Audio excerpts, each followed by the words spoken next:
Alright, a majority of this has been installed. We're waiting for some exhaust gaskets to come in.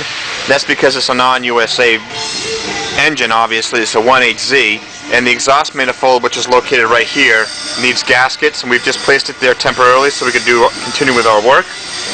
Those are arriving from Canada here, I think today or tomorrow. One of the other hurdles that we have is going to be the the air filter.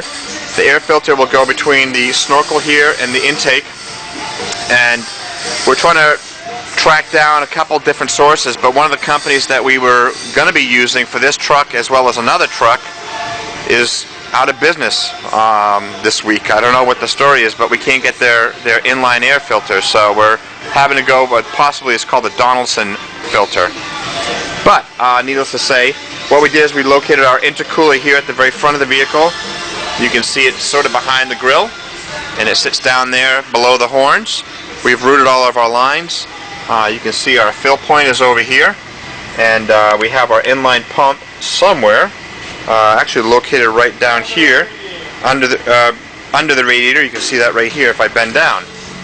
So that's where our pump is, and you can see our filter, our cooling intercooler right there. So it's in a very public spot, meaning it's right there at the front. We'll get the best cooling capacity possible.